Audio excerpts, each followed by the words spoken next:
Hi, this is Mike Smith again, and this is my final video section for week 6 of an Introduction to Interactive Programming in Python. This one is on classes, and although I've done a bit of programming in various languages, including some functional programming, I have not done a lot of object-oriented programming or worked a lot with classes. So this is not going to be an in-depth tutorial on classes. It's just going to be some basics that I learned mostly from just experimenting, which aside from doing tutorials and reading documents, just experimenting with code is a very good way to learn stuff as well. So at first I'm just going to create a class called test. I'm just going to put pass in it so it doesn't do anything, and I'm just going to create an object using that class. So if I run that, it doesn't do anything, but it doesn't create any errors.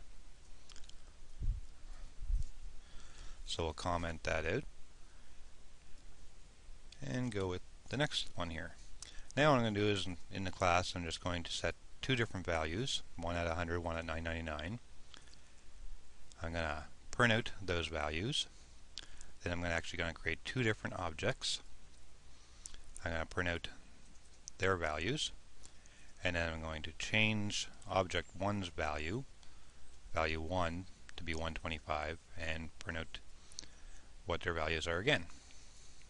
So we can see over here, at first it prints 199, that's what they are. If I create two different objects, both objects have values of 100 and 999. And if I change object 1's value, it does not change object 2's value. So that was my first little experiment. So we'll go down to the next one here. We'll uncomment it. Here what I do is I add a method 1, and where we're using a method we have to specify self so it knows what object to work on. And all we're going to do is we're going to add plus 100 to value 1, and in method 2 we're actually going to give it a value, and we're going to set a value 3 to that value. So here we create two objects again, and we use method 1 on object 1 to increment its value 1 by 100, print out their values, and then we're going to use method 2 on object 1 to set a value 3 to hello, and again print out the values. So we'll do that. And again here we can see that object 1's value has changed to 200 because we used a method to add 100 to it. Object 2 stays at 100. Then here we see that object 1 now has a value 3 that contains hello, and object 2, when it gets to printing value 3, says it has no attribute value 3 because we never actually used method 2 to actually give it a value 3. We'll comment that out and move on to the next one.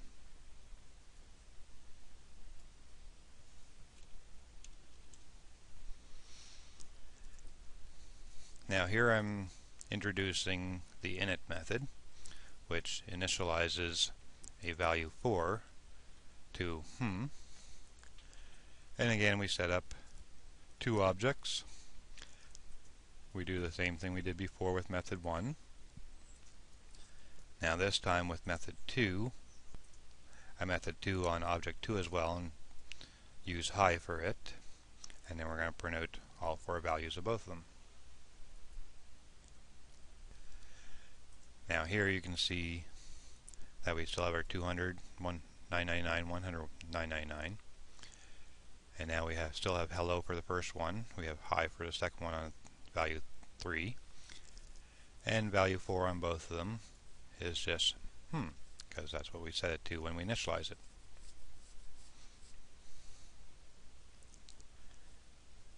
We'll comment that out, and we'll go down here to the next one.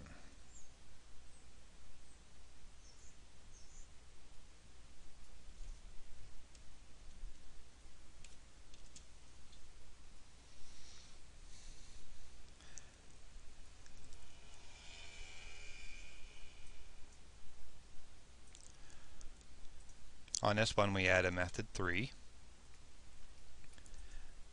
Method 3, we're just setting a regular variable as we would in any regular function to space there, and then we're going to add that to value 3.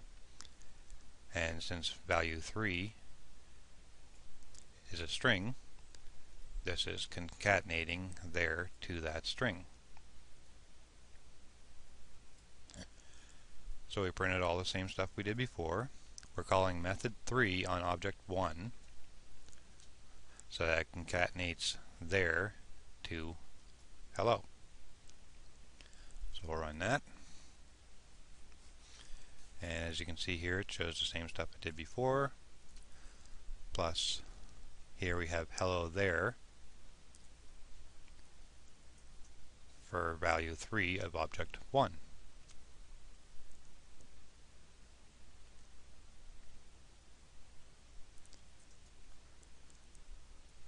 We'll comment that out.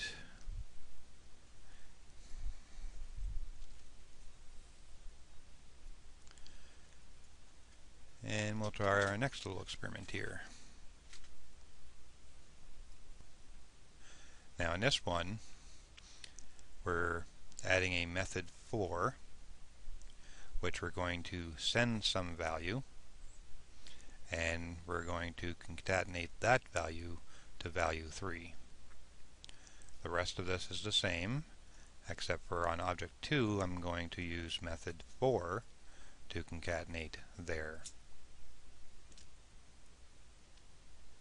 So we'll run that, and it's all the same except for value 3 of object 2 is now hi there.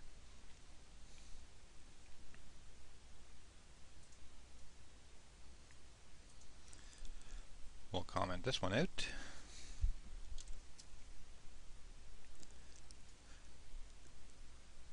And move on to this example.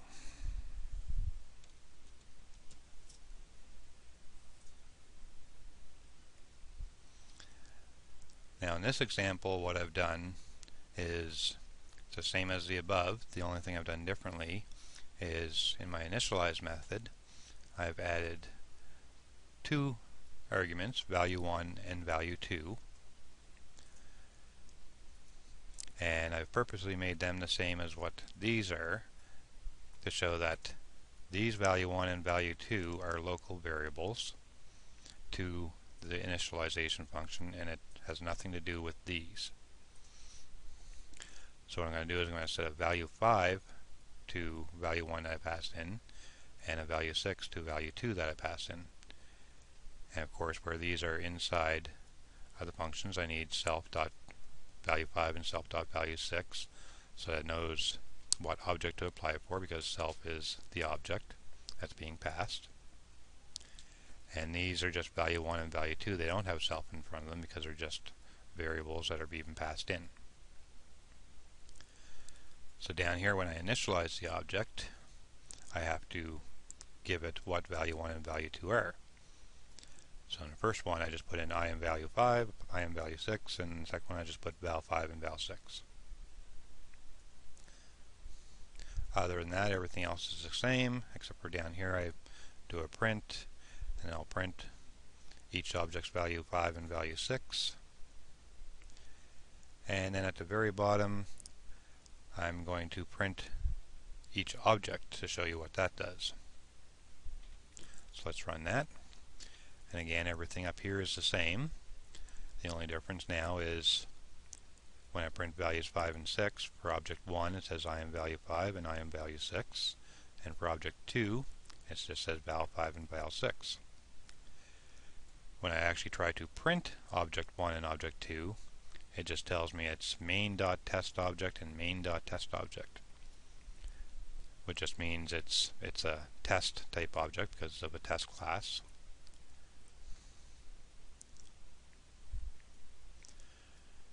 Okay, we'll comment this out.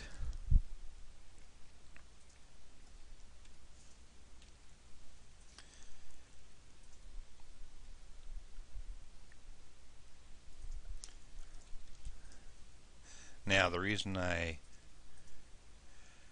printed the objects up here to show you what they do is so I can show you the string method.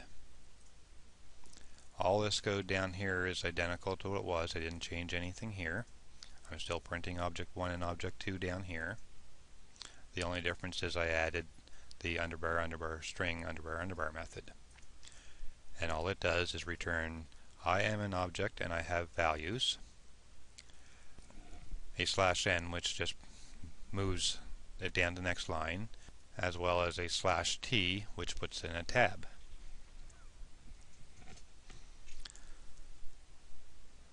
And then I just concatenate each value to the string val1, val2, val3, and so on.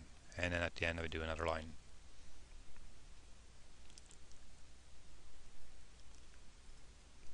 So when I run this, instead of it just printing main object, test object, now by printing the object it knows to use this string method to actually print out I am an object and I have these values, and it prints out what each of the values are for object 1 and object 2. We'll comment this out.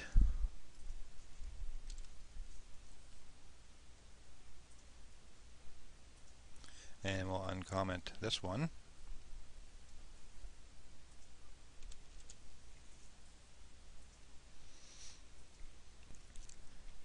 In this one I add a method 5. Now this method is going to take two values, and what it's going to do with those values is it's actually going to call method 4 using those values. So this is how you call another method from inside the class, is you use self.method4. So you're using that object's method 4 with value 1, and then you're using that object's method 4 with a space concatenated with value 2. And as we saw before, method 4 is just concatenating whatever value sent to it onto value 3.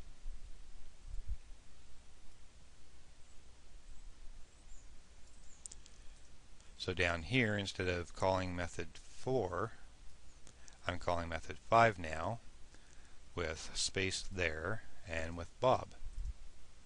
Here I chose to put the space in here to space the words, and up here I showed using the space here to concatenate the words.